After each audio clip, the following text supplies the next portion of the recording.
Hello everyone, I Shama Pandey from Lexis and Company. So today's topic is women and law. So basically हम past अगर देखें तो जो women's थी उन्हें शक्ति माना जाता था। शक्ति जो कि उनके पास कॉस्मिक एनर्जीज होनी थी, उनको मदर ऑफ यूनिवर्स माना जाता था। लोग सेलिब्रेट करते थे कि वो बहुत पावरफुल है, पावर है उनके पास। एक हिंदू स्क्रिप्चर्स के अकॉर्डिंग उनके पास बहुत ज़्यादा पावर होती थी। और जिसमें क्या होता था, ये बोला जाता था कि घर आदमी बनाता है बट उसको मकान आदमी बनाता है, पर घर उसको औरत ही बनाती है।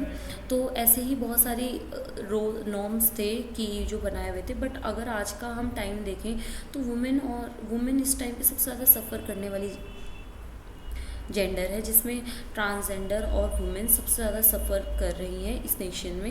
इतनी सारी इक्वालिटीज़, फ्रीडम, लाइबिलिटीज़ देने के बाद भी वो इक्वालिटी जो आनी चाहिए वो अभी तक नहीं आ पाई है।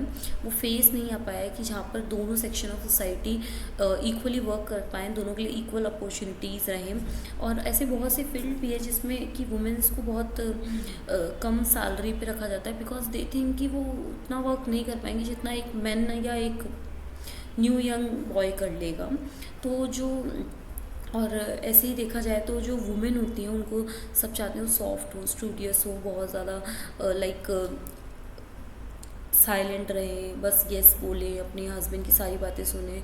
और अगर उनका हस्बैंड नहीं है तो वो अपने बेटे की सुने, बेटा नहीं है तो उसके नीचे जो भी करता होगा तो फैमिली होगा वो उसकी सुने। बट वहाँ पर औरतों का कोई रोल नहीं होता। बट वहीं उन अपोजिट में देखें तो जो मेन होते हैं उनका ये होता है कि भाई वो कर्ता ऑफ द फैमिली है और उन्हें